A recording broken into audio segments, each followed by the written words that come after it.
Hello everyone. Today we shall see how to append tables by using table.combine.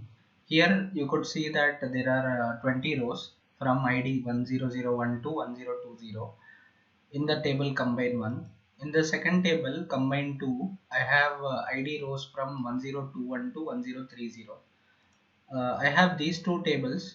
Okay, I'll make a blank query.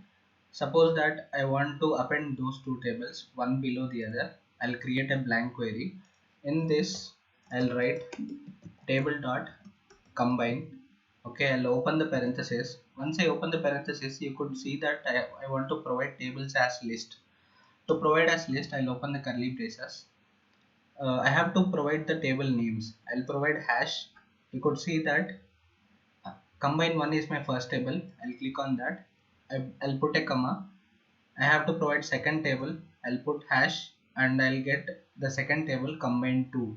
I'll click on that. Now I have provided two table names in the list. Okay, I'll click on here. You could see that my tables are now appended from 10012 to 1030.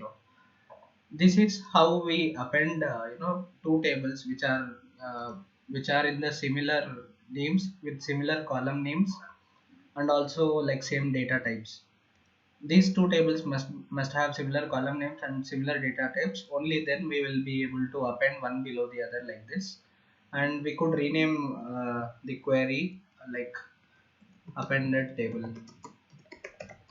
Okay, this is our new table which has been formed. Let me show how to partition the tables. Okay, here I have the same table with 20 rows. I'll quickly add a step in the same query.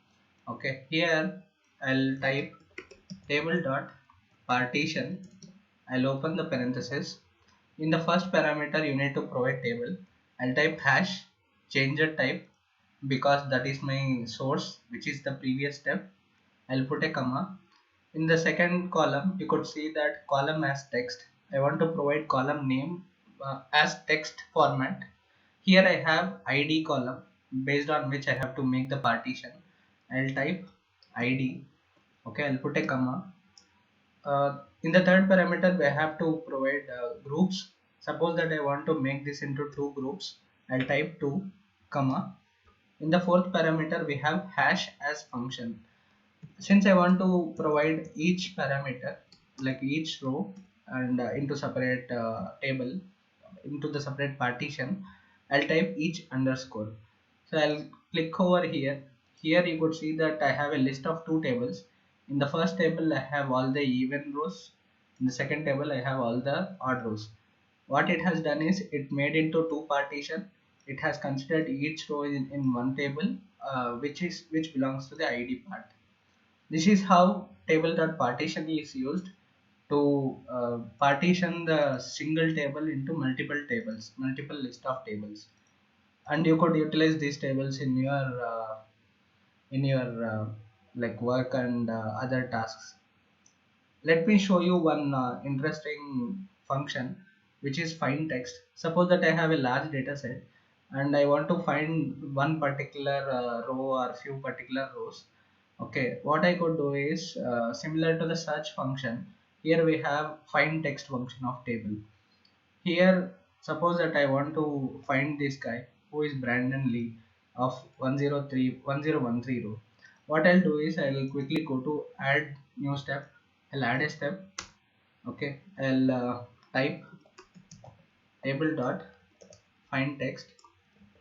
I'll open the parenthesis. In the table, again similarly I'll provide a hash change type because that is my source in the previous step. And in the second parameter I have to provide text. I'll provide text. Suppose that I want Brandon Lee. I'll type within double quotes. I'll click. Here you could see I have got the relevant. We could say the rows which consists of that particular name or text. This is how find text function is useful to find a particular name within a table. Okay, many people would find difficulty in searching the respective rows. This function would definitely help. Let us move on to the next function. How to find the alternate rows within a table. Suppose that I want alternate rows. I'll quickly add a step. I'll show you few customizations also. Table dot alternate rows.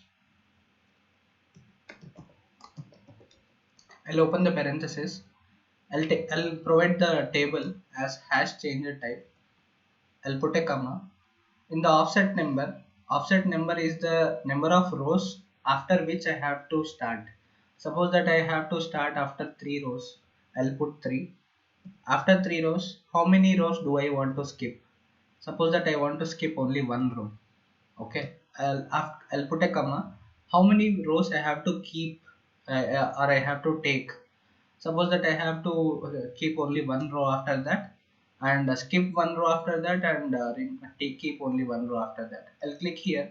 Here you could see that first 3 rows are my offset, so it left the first 3 rows. Next it went to the next row. In the fourth row it removed that because I have told to skip the one row. In the next row I told to keep that one row, so it kept 1005. Next it has skipped the next row, and it has kept the next rows accordingly one after the other. This is how alternate rows could be used by fetching the offset also. Okay, please practice these functions. These are quite handy and useful functions. Thank you for watching, and we shall meet in the next video.